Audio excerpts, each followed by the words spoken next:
কক্সবাজারে টানা যে বৃষ্টিপাত চলছে এটিকে কেন্দ্র করে ইতিমধ্যে জেলায় প্রায় 20 জনের বেশি প্রাণহানির ঘটনা ঘটেছে। আর এই প্রাণহানি আসলে বেড়ে চলেছে। গত কয়েকদিনে যে প্রাণহানির ঘটনা, এতে করে কক্সবাজার জেলা প্রশাসন বেশ নড়েচড়ে বসেছে।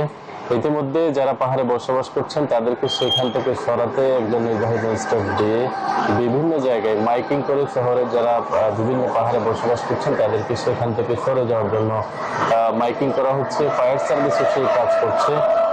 কিন্তু আসলে যারা এদিকে যারা পাহাড়ে বসবাস করছেন তারা সেখান থেকে আসলে একটি পুনর্বাসনের আশায় তারা সেখান থেকে নামছেন না, যার ফলে পাহাড় ধসের যে সংখ্যা সেটি এখন পর্যন্ত অব্যাহত রয়েছে। তবে ভালো দিক হলো আজকে সকাল থেকে কোনো ধরনের বৃষ্টিপাত হয়নি, কিছুক্ষণ আগে থেকে হালকা বৃষ্টিপাত হচ্ছে এবং আবহাওয়া অফিস বলছে ক্রমান্বয়ে বৃষ্টিপাত কমে যেতে পারে।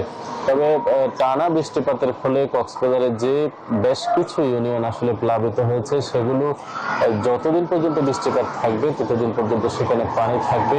আর বৃষ্টিপাত শেষ হলে সেই পানিগুলো আস্তে আস্তে নেমে যাবে এমনটাই ধারণা করা হচ্ছে।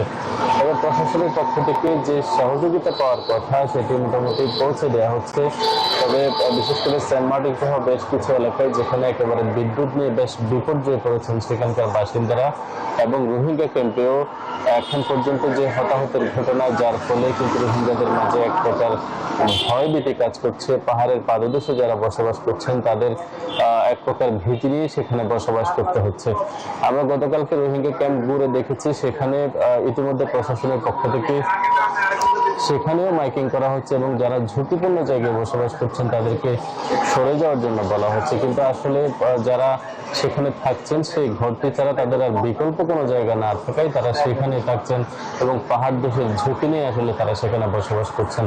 তবে বৃষ্টিতে যারা যারা রয়েছেন তাদেরকে আসলে বলা হচ্ছে যে এই যে বৃষ্টি শেষ হওয়ার পরে আরো কয়েকদিন আসলে পাহাড় ধসের যে ঝুঁকি সেটি থেকে যে এবং এখন পর্যন্ত আসলে বৃষ্টি অব্যাহত রয়েছে, যার ফলে পাহাড় ধসের ঝুঁকি এখনো রয়ে গিয়েছে। এই ছিল কক্সবাজার থেকে সবশেষ খবরাখবর। আরো খবর জানতে আমরা চলে যাব বান্দরবনে। সেখানে আছেন আমাদের সহকর্মী সম্রাট। কক্সবাজারের বৃষ্টি আবহাওয়ার সবশেষ খবর জানাচ্ছিলাম। যদি বান্দরবানের পরিস্থিতি এই মুহূর্তে জানাতে চাই, গতকাল সন্ধ্যা থেকে একটু বৃষ্টি থামার পর রাতে যেই খানির বৃষ্টি আবারও বেড়েছে। গতকাল সন্ধ্যা নাগাদ একটু প্রায় 2 ফিট পানি কমে গেলেও কিন্তু সকাল থেকে যে গুড়ি গুড়ি বৃষ্টি, এই বৃষ্টিতে আবারও সেই একই জায়গায় চলে গেছে। বলতে গেলে বর্তমানে বন্যা পরিস্থিতি অপরিবর্তিত রয়েছে এবং যারা গৃহবন্দী আছে তারা গৃহবন্দী আছে, যারা আশ্রয় কেন্দ্রে আছে তারা আশ্রয় কেন্দ্রে অবস্থান নিয়েছে। এখন যারা আশ্রয় কেন্দ্রে অবস্থান নিয়েছে আমরা তাদের সাথে কথা বলেছি, তাদের কপালে কিন্তু চিন্তার বাজ যে আজ না কাল হয়তো পানি নেমে যাবে, কিন্তু পানি নেমে যাওয়ার পরবর্তী সময় যে দুর্বিষহ জীবন হয়ে উঠবে তারা সেইটা নিয়ে ভাবছে। এবং প্রশাসনের পক্ষ থেকে সার্বক্ষণিক তাদেরকে খাবার দাবার ত্রাণ থেকে শুরু করে বিশুদ্ধ পানি এবং খিচুড়ি রান্না করে তাদেরকে খাওয়ানো হচ্ছে। আমরা এখনো পর্যন্ত কোনো কিছু অপর্যাপ্ত পরিমাণ সরবরাহের কথা শুনি নেই এবং তাদের মুখে আশ্রিত লোকজনের মুখে কোনো অসুবিধার কথা আমরা শুনি নেই। এবং যেটা পাহাড় ধসের বিষয়টা, পাহাড় ধসের ঝুঁকি এড়াতে প্রশাসন বারবারই কিন্তু বাহিনী করছে, জনগণকে সতর্ক করে দিচ্ছে। আমরা আশ্রয় কেন্দ্রগুলি দেখেছি যে প্লাবিত লোকজন ছাড়া ওখানে যে সরকারের কথা শুনে প্রশাসনের কথা শুনে যে ঝুঁকিপূর্ণ পাহাড়ের পাদদেশ থেকে তারা একজন মানুষও কিন্তু আশ্রয় কেন্দ্রে আশ্রয় নেয়নি। আমরা প্রশাসনের সাথে বারবার কথা বলেছি, এখন তাদেরকে জোর জবরদস্তি করে আনা যাবে না। প্রশাসন যেটা জানিয়েছেন এবং আমরা যে লোকদের সাথে কথা বলছি তারা বলছেন লোকজন চুরি হওয়ার ভয়ে তারা আসতেছে না। আমি এখন যাব চট্টগ্রামের পরিস্থিতি জানবো। সেখানে রয়েছেন আমাদের সহকর্মী নয়ন বড়ুয়া। জয়, চট্টগ্রামের কি পরিস্থিতি বন্যার আপনি জানাবেন?